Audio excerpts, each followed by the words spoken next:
Now to the release of a sexually violent predator in Placer County. Tonight, we still don't know where this man is set to be released. The court held yet another status hearing today for William Stevenson's release, but the state's contractor still won't reveal a potential new address. Investigative reporter Julie Watts has details on what we do know, and she's uncovered some new information about his past child porn charges.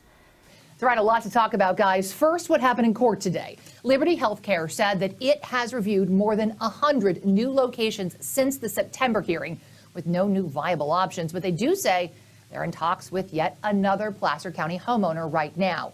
Meanwhile, we've obtained these archived court records that confirm some of what Stevenson told us on the phone before the last hearing about the child pornography charges that got his conditional release revoked last time around.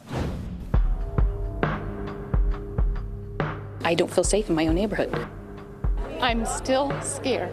Part of the opposition to a sexually violent predator's pending release from a state hospital They should not be allowed to be in our neighborhoods where we have kids and families. Stems from what happened last time he was granted conditional release. Stevenson has already failed his conditional release. And the reason it was revoked. Mr. Stevenson, may I be heard briefly? William Robert Stevenson is a legally designated sexually violent predator, or SVP.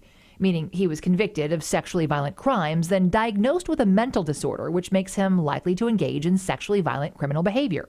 After serving about half of his 31-year sentence for crimes against adults in the 80s and 90s, followed by years of treatment at a state psychiatric hospital, in 2014, doctors determined it was safe to conditionally release Stevenson in Roseville. With a view right into my home, right into my backyard to watch my children play. While his previous crimes did not involve children, he was rearrested in Roseville for possession of child pornography in 2017 and sent back to the state hospital. Now state doctors say Stevenson is, once again, well enough for release.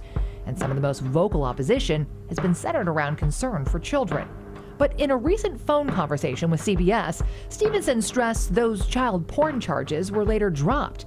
And while he did acknowledge responsibility for violating the terms of his release, he told us he did not intentionally download child porn.